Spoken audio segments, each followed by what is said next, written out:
Evidence-based at constitution-bound, ganito raw dapat ang lalamanin ng isang impeachment complaint ayon sa ilang miyembro ng Kamara. Kasunod ito ng ugong-ugong na may nagbabadyang impeachment complaint laban kay President Bongbong Marcos. Para kay Bataan 1st District Representative Antonino Roman III, hindi naman daw hadlang ang trabaho para maghain ng impeachment complaint laban sa kung sinong opisyal ng gobyerno. Pero anya, dapat siguraduhin may ebidensya bago ito ihain. Yung lakas ng isang impeachment complaint ay nakabatay sa ebidensya. Kung walang ebidensya, ay walang pupunta yung impeachment. So, I cannot speculate. Ganito rin daw dapat kung ituring ang posibilidad ng panibagong impeachment complaint laban kay Vice President Sara Duterte. It is also the same as I said, it is a matter of speculation. I'm not sure if anyone will file.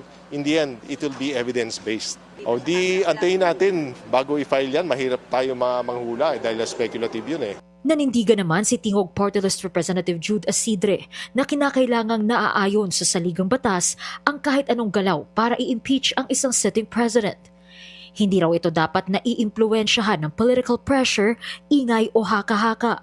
Dagdag pa ng mambabatas, wala raw umiikot o naihahain na formal na impeachment complaint laban kay PBBM sa Kamara. Kaya mahirap din daw magkomento sa isang bagay na hindi pa nila nakikita o napag-aaralan. Ganito rin ang posisyon ni Deputy Speaker at La Union 1st District Representative Paulo Ortega V. Anya, hindi lamang isang press release ang impeachment, kundi isang constitutional process na nangangailangan ng pruweba. Kaya dapat daw ay nakaangkla ang lahat ng aligasyon sa mga sinumpaang salaysay, tamang dokumentasyon at beribikadong impormasyon. At kung mangyari man ang sinasabing reklamo, sisiyasatin daw ito ng Kamara base sa ebidensya at sa saligang batas. Pero ang Makabayan Bloc sa Kamara, iba ang tindig patungkol sa issue. Bagamat hindi raw sila pamilyar sa impeachment complaint laban kay PBBM, sinabi nila ngayong araw na may basehan pa rin para i-impeach ang Pangulo. Kabilang na nga sa mga ito ang umano'y massive at systematic plunder ng national budget, ang unprogrammed appropriations, at mga alegasyong kinakaharap ng palasyo kaugnay sa infra projects sa bansa.